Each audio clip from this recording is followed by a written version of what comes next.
Namaste, Namaskaram, Vanakkam, Namo Namaha, Jai Ganesha. Please visit our website at classicalyoga.org, and there is a donate button if you'd like to help us out. Today's podcast, Atma Dana. Giving is the very nature of the Atmana. Creation just is. You can listen to our previous podcast on creation. Hence, no creator, since pure consciousness, pure energy just is. Continues to change form, but continues. This is the eternal truth of Sat Chit Ananda, pure consciousness, pure energy, that continues to change form. Ekam Sat Vipra Bahuravaranta.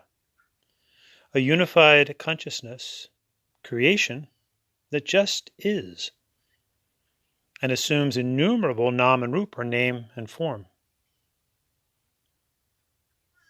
until it dissolves into the no-thingness and out again. We're being taught this by the very formation of the galaxies, the spiraling dance of life, which necessitates having the black hole in the center, the apparent no-thingness, which has powerful, subtle forces that become the somethingness in this endless dance of creation, preservation, and destruction. In other words, it just gives back. It gives and it receives. Life goes out and comes back. This wisdom's always been here at our breath as we breathe out and we breathe in. Ganesha's 1 foot down and 1 foot up. Just pause and think for a moment. In this very moment, you're experiencing the pure existence, the pure consciousness of your being and your beingness in this moment. And just reflect back 10, 20, 30, 40, depending on how old you are, 50, maybe 60 years ago. And you too had moments of this awareness of your pure consciousness state that you are right now. The form has changed, but the consciousness goes on and on and on, and will go on and on. This is the very giving nature that is the Atmana, this pure consciousness. And when we as humans are in that mindset, we feel no lack. We simply give, we receive, we give, we receive. This was really brought home in a wonderfully profound way today. Took a walk. And we have a wonderful wilderness park not too far from the ashram. And the trails go on and on and on. So it was a nice spring morning, nice little nip in the air. So I took a walk, and there was a family there with 4 little children, 2 boys, 2 girls. And they must have been 3, 4 years old, if that. Just barely walking, it looked like. And they had on their walking gear. And so as I took a walk, I saw them sitting at a picnic table. And they were having fun, dancing around, eating some food. So after a long walk, I came back on the trail, and they were on another part of the trail, just kind of playing on a little heap of pine chips and dancing around as little kids do. So I said good morning to them, and as I walked by, the little girl must have been 3 years old. She said, "I want to give you something." So she held out this very tiny, tiny little purple flower she had picked. And what a heartwarming gift, just with no ulterior motive. Just giving to someone else. And she looked so cute. She had on little boots, and she had a little hat on, a little backpack. And if you remember the movie E.T., there was a point when he went camping also, and she looked just like him, actually, with a little hat on, a little backpack. So E.T., eternal truth, the eternal truth of the Atmana, the pure giving nature that children often just totally display. Now, true, They don't have the adult life yet of having to, in many ways, take care of themselves. They're being cared for. So they feel no want. But we too must reach a state where we realize this is what Shraddha means, having full faith in life itself, in the Dharma, that our needs will be met, will be taken care of. This doesn't mean we become irresponsible. No, we work hard at life, but there's a sense of relaxed striving as we tap into that Atmana that's always there, that's so beautifully represented when we're children, this totally giving nature. And remember, E.T., what did he do? He touched the little boy's forehead and he pointed at his third eye point with his finger and said, phone home, phone home. In other words, Om, Om, Om. Chanting the Om, we find our inner home of the Atmana, a very mystical movie, as we all find that Atma Darshana within us and experience that pure love and light and energy. And then, just as the little girl had given her gift, her little brother, I suppose, he said, I want to give you something too. He walked over to me and just picked up a stick and gave it to me. In the Tirukkural, a gift given with a cheerful heart and sweet words spoken with a pleasant smile. These are the ornaments of the wise.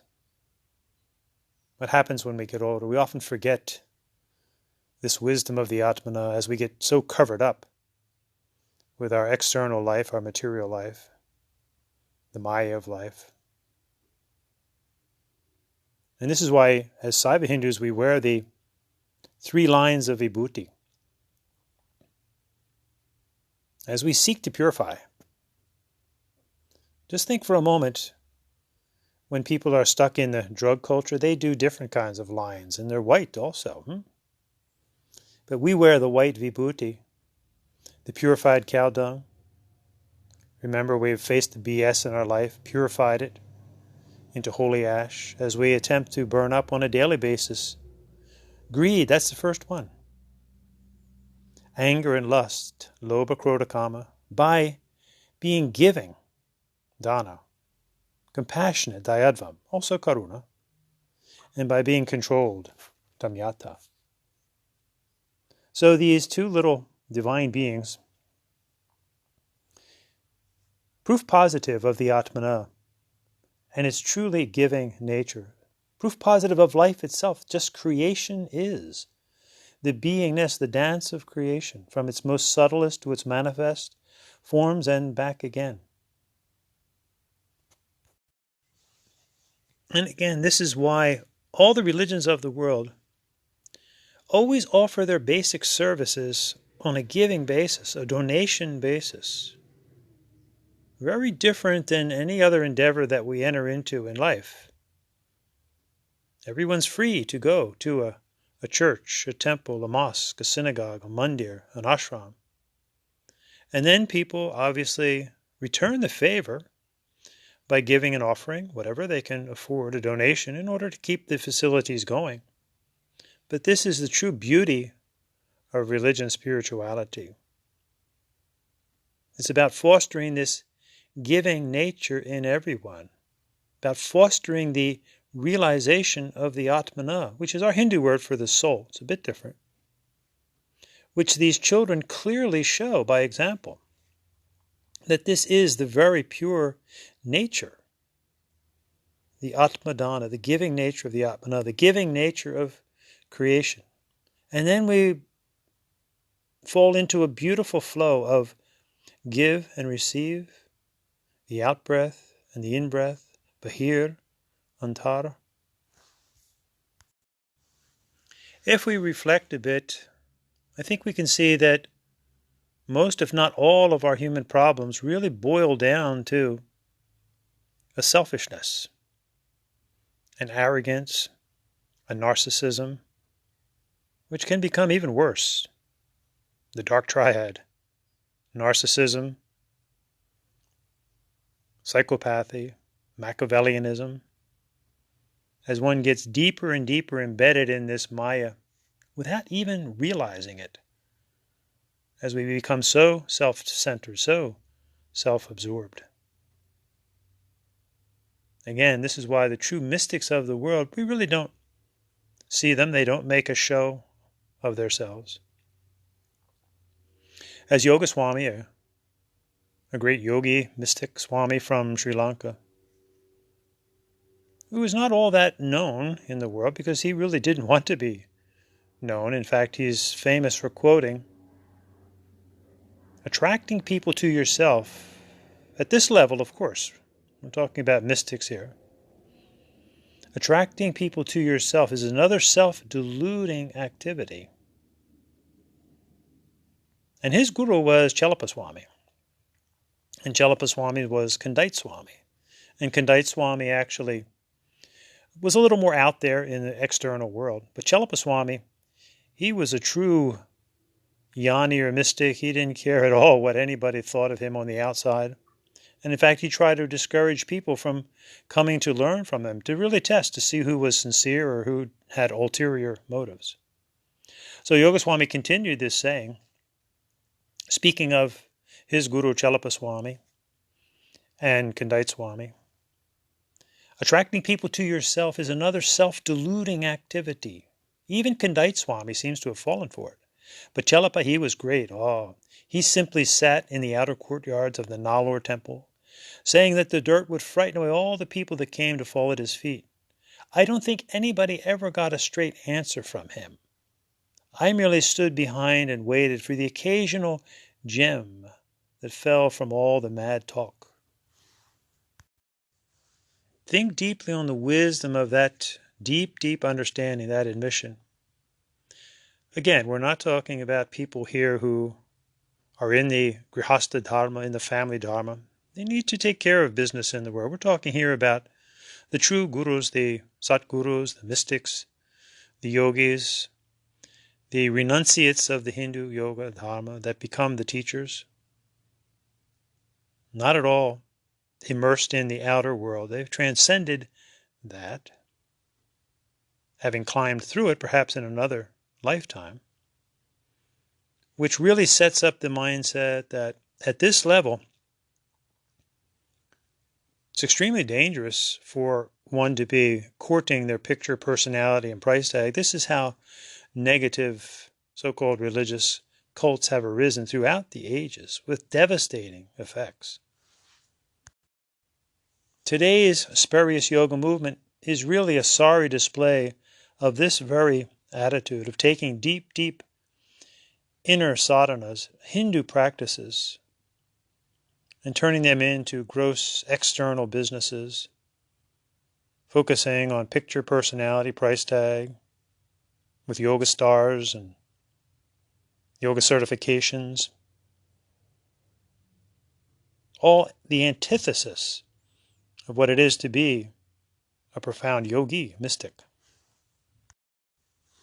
One who seeks to uncover that inner child in the adult body, the divine, youthful, loving warrior. So beautifully represented by our divine little children before they learn to become rowdy teenagers, perhaps